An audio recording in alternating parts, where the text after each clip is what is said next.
Hello everybody, this is Brett here with my content response for Module 3. Let's get started. Okay, so we learned a lot about how we're actually going to be writing our lesson plans and thinking how we actually deliver the information to our students and how we can transmit it in a way that they can understand it.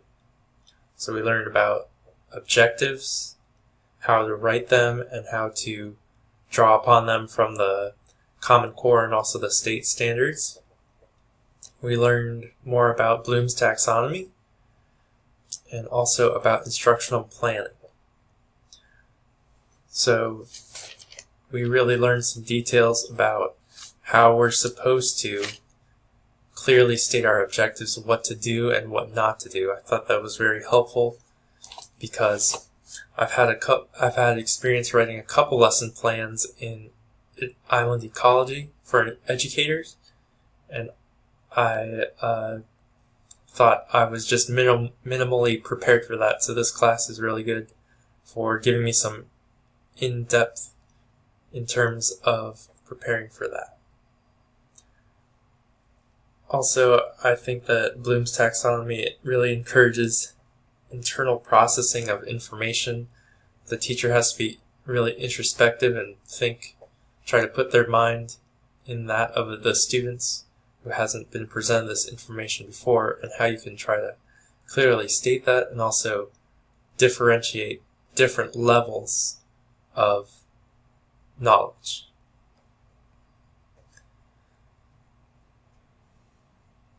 So the Bloom's taxonomy helps by giving you a range of objectives and outcomes. You can tailor that to different students' needs. For different levels, if there's some very advanced students, you can give them more difficult assignments that require deeper levels of thought, and also adjust it for different IEPs. You can also sequence your objectives, try to map out what you're trying to teach and build upon that as you're going along with your teaching your course. It provides a cognitive structure, so mind mapping. Provides a learning model where you try to model what your students are going to learn, come up with different thought-probing questions to build upon the content and to really engage them to think on their own and build their own knowledge.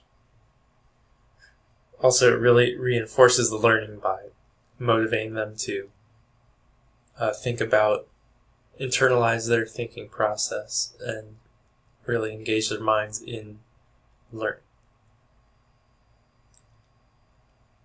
So with the objectives, you really have to keep in mind proper verbs, and also you have to evaluate how your actual learning plan went.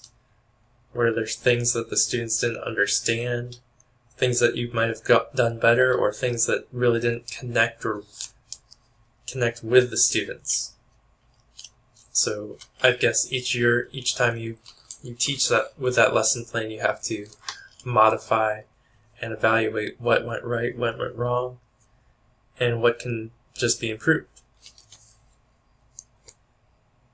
So there's a lot of considerations you have to take into account when you're planning. Most important is pretty much time. There's only so much time in the school year to actually teach your students the content, but there's also the different evaluations of the students' ability. What do they know? What did they need to know before coming to this class, and have they actually learned and retained that information in order to build upon that knowledge? You have to really rely on your resource limitations, because you just can't take students out on field trips every single week, even though you wish you could. It really provides an opportunity for hands-on learning or getting to meet people with different careers in that area that you're teaching. But that's just not realistic based on the resource limitations. You also have to consider your own limitations as a teacher. what you do know and what you don't know, what your weak areas are, your strengths, and also your technical ability, and how well do students know how to use technology in order to complete projects or navigate through the web with a web quest or research on their own. So what was new in this section to me, was really going into depth with Bloom's taxonomy and how it's aimed at building knowledge with the students. Also, with the objective writing, I learned what to do and what not to do, and how you need to really focus in on time, quantity, and getting an actual product that you can measure. Some connections were from Island Ecology. We wrote a couple of learning plans based on different flora and fauna that we were learning about in class. So we actually had to come up with different science lesson plans, so I enjoyed kind of experimenting, writing my first couple lesson plans using that really hands-on approach. I really like the 5 E's science inquiry methods, and I guess we're going to learn more about that in Dr. K's class next semester. Another thing that was new to me was the ABCDs of writing objectives. So we had received some guidance on that, but not gone really in depth in how you need to tell right from wrong. I really enjoyed the video where you corrected different objectives to make them more specific and coherent. Now this question: how will you ensure your students believe you care in their well-being and their academic success? Well, I think that you need to stress at the beginning of the year that maybe they're not interested in this class, but you're going to try to change their mind. Or maybe you think that nobody cares about you, but that you want to try to change their mind. Like Dalton Sherman said, you have to just be confident and not give up. If a student's being difficult that day, you kind of just have to brush it off that maybe there's something else going on outside of school. Don't just try not to take it personally, and just approach them the next day or in the future. Try to be unbiased and let that event happen, or let that event be behind you. So you really should, instead of just putting a check mark on their paper, you might want to write feedback to show that you really care about what they're learning. So just having a check or some dots or just the score doesn't really provide much feedback for the students. So you have to try to at least give a sentence or two describing how they did or what they could improve on, because I think they really enjoy that feedback, that personal attention. So let's go on to the content references. So this is critical parts of each of the contents in Module 3 that I thought were specifically important. So for Chapter 4 on page 77, there was this quote: "As a teacher, you are responsible for providing opportunities for changing behavior. Students may or may not change. If they don't, that's not the teacher's responsibility." So yeah, it's not 100% up to the teacher for the students to learn. The students have to actually pay attention and actually put in the effort and have the attention span to listen to you. So you can't really force behavior, you just have to subtly manipulate changes if you can. And you may surprise them with with how you try to get that response, the correct response, instead of the adverse behavior. So for Chapter 5, I have page 117. As much as 50% of the variability in achievement among students can be attributed to insufficient knowledge or skills.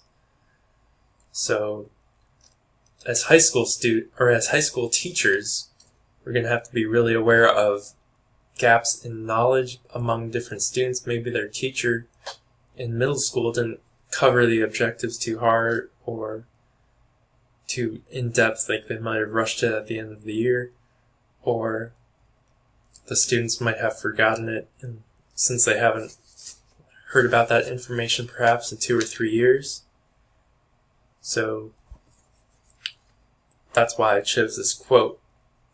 You have to be aware of, they might not know how to do certain skills when they come to your class, so that's going to be really tough trying to do a quick review, try to fill in the gaps that they did not bring to the classroom.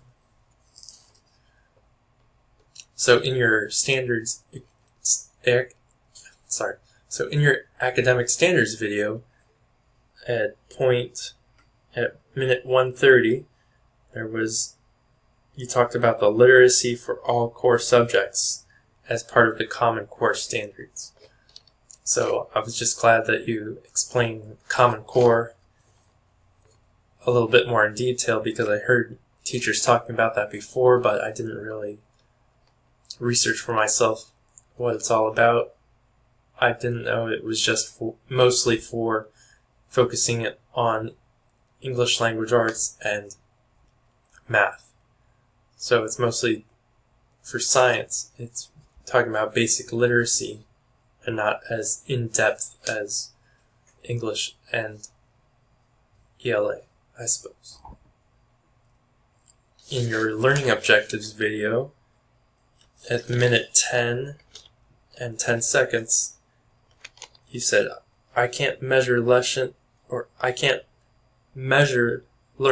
or understand the objectives. So you had the different verbs not to use. So that's a good thing to avoid the trash verbs when writing objectives. So you really have to be sure you can actually measure the outcome that the students make. In the Dalton-Sherman video, it was pretty close to the beginning, minute 22, he says, I can do anything, I can be anything, I can dream anything, because you believe in me. So the teachers really affect the kids' psyche by the way they present themselves and the way they are enthusiastic or not. If they're insulting or sarcastic, it can put a damper on the students' ability to succeed, or thoughts in their own self that they can achieve something great. So I just think it's important that teachers build the students up instead of tear them down. Because you have to be the adult in the room. In the ABCDs of learning, I just thought page 2, the action verbs for each level, was really useful. I'm going to be coming back to that again as we're writing lesson plans, because that just provided a whole plethora of verbs I can use to focus in on different levels of learning. For a model of learning, on the first page, there are represented as hierarchical steps. The distinctions between categories are not always clear-cut. So there is overlap between the different levels in Bloom's taxonomy. I have to be aware of that. So finally, what old is new again? Page 4, however, she hoped that his classification system would support the development of a comprehensive theory by providing a framework for educators. So we really need to build on what Bloom has taught us and evaluate our lessons.